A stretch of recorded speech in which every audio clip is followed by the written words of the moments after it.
জয় শ্রী হরি শ্রী বিষ্ণু নারায়ণ। আজকের বিষয় খুব সুন্দর গুরুত্বপূর্ণ বিষয়। আপনাদেরকে আজকে বলবো এই 2026-এ নীলের বাতি কবে, কিভাবে আপনারা নীলের উপবাস করবেন, আর এই ব্রত করলে কি ফল হয়, তার সঙ্গে বিশেষ কিছু উপায়ের কথা বলে দিচ্ছি। সঙ্গে থাকুন প্রথম থেকে শেষ পর্যন্ত। আশা করছি খুব উপকৃত হবেন, লাভবান হবেন। একটা লাইক অবশ্যই করে দেবেন। তো আপনাদেরকে এই পঞ্জিকা মতে বলে দিচ্ছি। 2026-এ 13ই এপ্রিল সোমবার নীলের বাতি, বিকেল 5টা 2 মিনিট থেকে 7টা 15 মিনিটের মধ্যে বাতি দেওয়ার শুভ সময়। আপনারা যারা সম্পূর্ণ উপবাস থাকতে পারবেন না, তারা বেলা 12টার পর পুজো করে নিতে পারবেন, কোনো অসুবিধা নেই। তবে যারা মন্দিরে যাবেন তারা অবশ্যই যে জিনিসগুলো নিয়ে যাবেন সেগুলো বলে দিই। যারা বাড়িতে করবেন তারাও এই জিনিসগুলো দিয়ে ভগবান শিবের যদি পুজো করতে পারেন, ভগবান মহাদেবকে যদি অর্পণ করতে পারেন, তাহলে সন্তান দীর্ঘায়ু হয়, সন্তানের মঙ্গল হয়। নীলষষ্ঠী বা নীলের বাতি, নীলষষ্ঠী ব্রত পালন করলে সন্তান দীর্ঘায়ু হয় এবং সন্তানের খুব ভালো হয়, সন্তান খুব ভালোভাবে সুস্থভাবে থাকে, আপদ বিপদ হয় না। এমনকি স্বামীরও মঙ্গল হয়। এই নীলের যে বাতি, এই দিন একটি বিশেষ উপায়ের কথা বলে দেব, সেটা করলে স্বামী এবং সন্তান উভয়েরই মঙ্গল হবে। তো প্রথমে যেটা বলছিলাম বলি আপনাদেরকে, আপনারা যারা নীলের বাতি দেবেন বা নীলষষ্ঠী ব্রত পালন করবেন, যারা সন্তানের মা, তাদেরকে কিন্তু প্রত্যেককেই নীলের বাতি বা নীলষষ্ঠী পালন করতে হয়। তা না হলে কিন্তু গৃহের অমঙ্গল হয়, সন্তানেরও অমঙ্গল হয়। তাই নীলের বাতি কিছু করুন বা না করুন, নীলষষ্ঠী বা নীলের বাতি কিন্তু করতেই হয়। তো আপনারা মন্দিরে যখন যাবেন তখন অবশ্যই বাড়ি থেকে এই জিনিসগুলো নিয়ে যাবেন। যেমন ধরুন, গঙ্গা জল, দুধ গঙ্গা জল মিশিয়ে নেবেন, আর দুধ গঙ্গা জলের মধ্যে আপনারা দিয়ে দেবেন সিদ্ধি। একটু সিদ্ধি দিতে হয়। ভগবান মহাদেবকে সিদ্ধি অর্পণ করলে কি হয় জানেন? ভগবান মহাদেবের কৃপা লাভ করা যায়। তাই একটু সিদ্ধি এই দুধ গঙ্গা জলে মিশিয়ে নেবেন, আর একটু ঘি, একটু মধু মিশিয়ে নেবেন। দই দেবেন না যেন। দুধ আর দই একসঙ্গে মিশে গেলে কিন্তু অন্যরকম জিনিস দাঁড়িয়ে যায়। তাই দুধ দই কখনো ভুলেও একসঙ্গে মিশিয়ে নেবেন না। দুধ, গঙ্গা জল, ঘি, মধু, সিদ্ধি, এই 5টি জিনিস নীলের ব্রত দিন অবশ্যই মহাদেবকে অর্পণ করতে হবে। আপনারা আতপ চাল নিয়ে যেতে পারেন, কিন্তু আতপ চাল কখনো ভুলেও যেন ভাঙা দানা না থাকে। ভাঙা দানাগুলোকে বেছে নিন, গোটা গোটা দানাগুলো যেন থাকে, সেরকমভাবে নিয়ে যাবেন। আতপ চাল আপনারা অর্পণ করবেন। আর আকন্দ ফুল অথবা আকন্দ ফুলের মালা, ধুতরা ফল, ধুতরা ফুল, এই জিনিসগুলো লাগে। সাদা ফুল, অবশ্যই কেতকী ফুল, তুলসী পাতা বা এই সিঁদুর, হলুদ, এই জিনিসগুলো ভুলেও অর্পণ করবেন না মহাদেবকে। এতে করে কিন্তু মহাদেবের তাণ্ডব নৃত্য শুরু হয়ে যাবে আর আপনার গৃহ জ্বলে পুড়ে যাবে। কখনো ভুলেও সিঁদুর, হলুদ, তারপর রলি, তুলসী পাতা, কেতকী ফুল, এই জিনিসগুলো অর্পণ করতে নেই। আপনারা করবেন কি, একটা কলকে নিয়ে যাবেন। কলকে কিনতে পাওয়া যায় দশকর্মা দোকানে, আর পৈতে কিনতে পাওয়া যায়। পৈতে, কলকে এই জিনিসগুলো নিয়ে যাবেন, অর্পণ করবেন ভগবান শিবকে। যখন আপনারা ভগবান শিবের মাথায় এই জিনিসগুলো অর্পণ করবেন, তখন অবশ্যই ওম নমঃ শিবায় শুধু বলবেন, তাহলেই হবে। আর ভগবান শিবকে প্রদক্ষিণ করবেন না। কারণ আমি বারণ করছি প্রদক্ষিণ করতে এই জন্য, যদি ভুল হয়ে যায়, ভগবান শিবের মাথা থেকে যে জল যে দিকটা দিয়ে পড়ছে, আপনারা যদি সেই দিকটা দিয়ে মানে প্রদক্ষিণ করে ফেলেন, তাহলে কিন্তু সাংঘাতিক ক্ষতি হয়ে যায়। তাই বলছি, প্রদক্ষিণ করার কোনো দরকার নেই। আপনারা হাফ প্রদক্ষিণ করতে হয়, কিন্তু হাফ হয়তো আপনারা বুঝতে পারেন না অনেক সময়। যে দিকটা দিয়ে মহাদেবের জল নামে, সেই দিকটা দিয়ে কখনো ভুলেও প্রদক্ষিণ করতে নেই। তাই প্রদক্ষিণ করার দরকার নেই। শুধুমাত্র জল যা যা অর্পণ করার করুন, প্রণাম করুন, ওম নমঃ শিবায় বলুন। আর একটা কথা আপনাদেরকে বলি, দুধ আপনারা যদি, দুধ তো নিতেই হবে, আর দুধ নেবেন অবশ্যই তামার পাত্রে নেবেন না। অনেকেই বলেন যে তামার পাত্র তো শুভ, না নেওয়ার কি আছে। না, তামার পাত্রে দুধ নিলে সেটা বিষ হয়ে যায়। তামার পাত্রে আপনারা গঙ্গা জল নিতে পারেন শুধু, কিন্তু তামার পাত্রে দুধ কখনোই নেবেন না। আপনারা স্টিলের ঘটি নিতে পারেন, কোনো অসুবিধা নেই। আপনারা পিতলের ঘটি নিতে পারেন, খুব ভালো হয়। আর শিবের মাথায় যে জিনিসগুলো অর্পণ করবেন, অবশ্যই একটি বেল এই নীলের বাতির দিন ভগবানের মাথায় চড়াবেন। আর যদি কোনো ফল জোগাড় করতে পারেন, ফলও আপনারা ভগবানের মাথায় চড়াবেন। তবে এই ক্ষেত্রে বলে রাখি, ভগবানের মাথায় যে ফলগুলো চড়াবেন, সেগুলো যেন ভুলেও নিজেরা বাড়ি নিয়ে আসবেন না, ওগুলো ওখানেই রেখে আসুন। ভগবানের মাথায় চাপানো ফল কখনো নিজেদের খেতে নেই, বা বাড়ির কাউকেও খাওয়াতে নেই। আমি দেখেছি ভগবানের মাথায় অনেকে ফল চড়ায়, আর তারা তাড়াহুড়ো করে সেই ফল আবার আর নিজেদের নিয়ে নেয়, ব্যাগের মধ্যে নিয়ে নেয়, নিয়ে বাড়ি চলে আসে। মন্দিরে আমি দেখেছি। কিন্তু আমি বলি না কিছু, কারণ অনেকে মানবে না, হয়তো শুনবে না, বেকার আমার বলে কিছু লাভ নেই, তাই আমি বলিনি। কিন্তু আমি এই ভিডিওর মাধ্যমে আপনাদেরকে বলে দিচ্ছি, এটা কখনো করবেন না।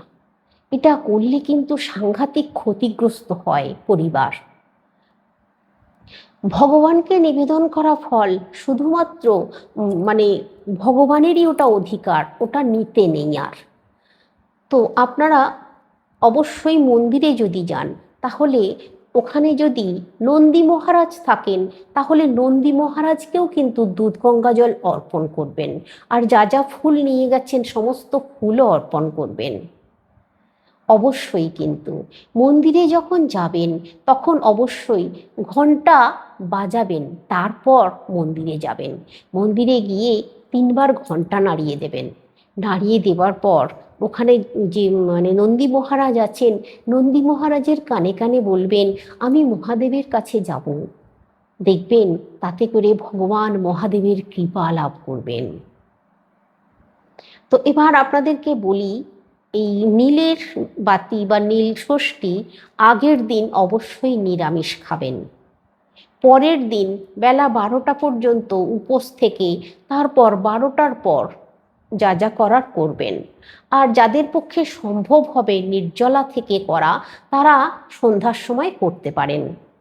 আমি সব রকমই আপনাদেরকে বলে দিলাম। তবে কখনোই বেলা 12টার আগে জল অর্পণ করবেন না। আর বাড়িতে যদি করেন তাও। তো এবার আপনাদেরকে বিশেষ যে উপায়ের কথা বলছিলাম, সেটা বলে দিই। বিশেষ উপায়, যেহেতু ভগবানের এই যে ব্রতটা সোমবারই পড়েছে, নীলের ব্রত সোমবার পড়েছে, তাই আপনারা এই কাজটা করবেন।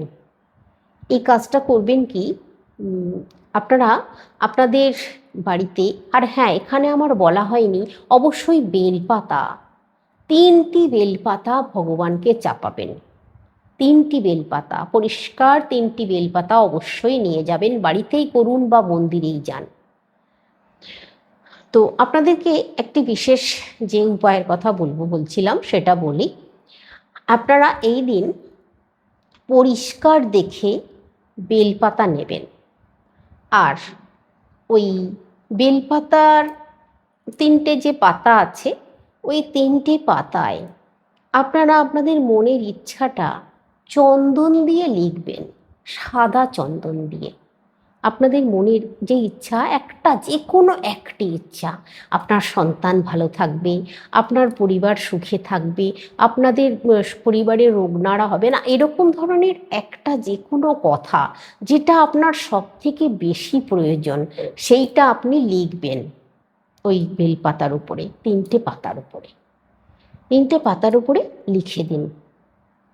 3টে পাতার উপরে লেখার পর আপনারা ওই বেলপাতাটা সমস্ত পুজো অর্চনা হয়ে যাবার পর ওই বেলপাতাটা ভগবানের মাথায় চাপিয়ে দেবেন, আর হাত জড়ো করে প্রার্থনা করবেন। দেখবেন ভগবান আপনার কথা শুনবেন। আর এই নীলের ব্রতের দিন আরেকটি উপায়ের কথা আপনাদেরকে বলি। যদি আপনারা বেল গাছের শিকড় এই দিন জোগাড় করতে পারেন, তবে বেলা 12টার পর বেল গাছের শিকড় নেওয়া যাবে না। আপনাদেরকে ভোর ভোর নিয়ে নিতে হবে বেল গাছের শিকড়। বেল গাছের শিকড় যখন আনতে যাবেন, আপনারা কারোর বাড়ি থেকে নিতে পারেন, বা যদি যেখানে গাছ আছে সেখান থেকে নিতে পারেন, বনে জঙ্গলে সব জায়গা থেকেই আপনারা নিতে পারেন, কোনো অসুবিধে নেই। বেল গাছের শিকড় যখন আনতে যাবেন, তখন এই দিনটা কিন্তু খুব ভালো দিন, শুভ দিন পড়েছে, সোমবার পড়েছে, আপনারা অবশ্যই এই কাজটা করতে পারেন। বেল গাছের শিকড় যখন আনতে যাবেন, অবশ্যই আপনাদেরকে একটা মোমবাতি নিয়ে যেতে হবে। হ্যাঁ, এখানে আমি আপনাদেরকে বলে দিই, আপনারা যখন পুজো দিতে যাবেন তখন অবশ্যই কিন্তু মোমবাতি নিয়ে যাবেন। মন্দিরে বা বাড়িতেও অবশ্যই 2টি মোমবাতি প্রজ্বলিত করতেই হবে। তো যখন বেলগাছের শিকড় আনতে যাবেন, একটা মোমবাতি নিয়ে যাবেন, মোমবাতি জ্বালিয়ে দেবেন, আর বেলগাছকে 7বার বা 5বার প্রদক্ষিণ করবেন, আর গলে বস্ত্র দিয়ে হাত জড়ো করে ওম নমঃ শিবায় 11বার বা 21বার বসে জপ করে নেবেন। তারপর প্রণাম করে, মোমবাতিটা তো জ্বালিয়ে দিয়েছেন, প্রণাম করে গাছের গোড়া থেকে সামান্য একটু শিকড় নিয়ে নেবেন। এই শিকড়টা আপনারা বাড়িতে নিয়ে আসবেন। বাড়িতে নিয়ে এসে ভালো করে চন্দন মাখিয়ে নেবেন। চন্দন মাখিয়ে নিয়ে আপনারা আপনাদের যে পুজো করছেন বা মন্দিরে যাচ্ছেন সেখানে নিয়ে যাবেন, সাদা কাপড়ে বাঁধবেন, সাদা শালু কাপড়ে বাঁধবেন। বেঁধে মন্দিরেও নিয়ে যেতে পারেন, বা বাড়িতে পুজো করেন যদি বাড়িতেও করতে পারেন। মহাদেবের সামনে রাখবেন, রেখে যেমনভাবে পুজো অর্চনা করছেন সেইভাবে পুজো অর্চনা করে নেবেন। তারপর ওই শিকড়টা আপনারা আপনাদের ঠাকুরের স্থান যেখানে আছে, যেখানে আপনাদের মহাদেব আছেন, সেইখানে রেখে দিতে পারেন। বা বাড়িতে যদি কেউ খুব অসুস্থ, বা বাড়িতে কেউ রোজগার করতে পারছে না, খুব অসুবিধের মধ্যে পড়ে আছেন, আর্থিক অনটনের মধ্যে পড়ে আছেন, যিনি তার হাতে পরিয়ে দিতে পারেন। ছেলেরা হলে ডান হাতে, মেয়েরা হলে বাম হাতে, অবশ্যই কিন্তু বাহুতে ধারণ করতে হবে, আর ওই সাদা শালু কাপড়ে বাঁধা অবস্থাতেই ধারণ করতে হবে, সাদা সুতো দিয়ে ধারণ করতে হবে, তবে বেশি ভালো ফল পাওয়া যাবে। যার যেটা অসুবিধে সেই কাজের জন্য এই বেলগাছের শিকড় এই দিন ধারণ করলে খুব ভালো ফল পাওয়া যায়। আর যদি মনে করছেন যে ধারণ করা সম্ভব নয়, গৃহে রাখবেন, তাহলেও মঙ্গল হবে, গৃহের প্রত্যেক মানুষেরই মঙ্গল হবে। দেখবেন এই কথাটা আমার শুনুন, আপনারা খুব উপকার পাবেন। খুব ভালো দিন পড়েছে, সোমবার পড়েছে, নীলের ব্রত, আর এই দিন এই কাজ করার জন্য খুব ভালো সময় এবং ভালো দিন। তবে হ্যাঁ, এই কাজটা করবেন আপনারা ওই বিকেলবেলার যে শুভ সময়টা আছে, ওই শুভ সময়টার মধ্যে করতে হবে। এই নীলের বাতির দিন বিকেল 5টা থেকে 7টার মধ্যে এই কাজটা করতে পারলে সব থেকে ভালো ফল পাওয়া যাবে। তবে হ্যাঁ, আর একটা কথা আপনারা মনে রাখবেন, এই বেলগাছের শিকড় ধারণ করলে কিন্তু কোনো মৃত বাড়িতে, অসৌচ বাড়িতে যাওয়া চলবে না, শ্মশানে যাওয়া চলবে না। আর যদিও যে যাওয়ার প্রয়োজন পড়ে তাহলে অবশ্যই খুলে রেখে যাবেন, গঙ্গা জল দিয়ে দুধ দিয়ে শোধন করে নেবেন, তারপরে আবার পরবেন, তবে উপকার পাবেন। খুব ভালো একটা মোক্ষম উপায়ের কথা বলে দিলাম। তবে হ্যাঁ, আপনারা যদি সাদা কাপড়ে প্রথমে পরবেন, সাদা কাপড়ে বেঁধে পরবেন, যদি দেখছেন যে উপকার পাচ্ছেন, তাহলে একটা রূপোর কবচ, প্রথমেই আমি রূপোর কবচের কথা ওই জন্য বলছি না, আগে উপকার পাচ্ছেন কিনা দেখুন। মানে যার যে সমস্যাটা চলছে তিনি উপকারটা পাচ্ছেন কিনা দেখুন। তারপর আপনারা যদি উপকার পেয়ে যান, ওই শিকড়টাই সাদা কাপড় থেকে বের করে রূপোর কবজই কিন্তু লাগবে। তামার কবজ নিতে পারেন, তবে রূপোর কবজ হলে বেশি ভালো হয়। রূপোর কবচই শুভ। আর তামার কবজও শুভ বলছি না, কিন্তু তামাতে অনেক সময় লোহা পাইল থাকতে পারে। তাই বলছি আপনারা রূপোর কবজের মধ্যে ভরে পরবেন। আর যেভাবে নিয়মটা বললাম ওই নিয়ম মেনে চলবেন, দেখবেন খুব ভালো হবে। আর আপনাদের গৃহেরও দেখবেন মানুষজনের বিপদ আপদ কম হবে, আপনারা রোজগারপাতিও বাড়বে। এটা আপনারা করে দেখতে পারেন। ভালো ফল যদি পান তাহলে তো ভালোই, তাই না? করে দেখতে তো কোনো দোষ নেই। আমরা তো এমন বহু কিছু করি, 5 রকম করে দেখাই যাক না। যেহেতু এই দিনটা খুব শুভ দিন, ভালো দিন, তাই এই কাজটা করার জন্য খুবই ভালো দিন। একটু শিকড় জোগাড় করে নিয়ে যদি একটু করা যায়, কারণ এই দিন তো পুজো অর্চনা করাই হয়, করতেও হবে। আর ওই পুজো অর্চনা করার সময় এই কাজটা করতে পারলে কিন্তু খুবই ভালো, খুব উপকার পাবেন। আজকে রাখছি। সকলে সুস্থ থাকুন, ভালো থাকুন, শ্রীহরি শ্রী বিষ্ণু নারায়ণের কৃপায়। আর মহাদেবের নাম আজকে একবার হলেও কমেন্টে লিখুন।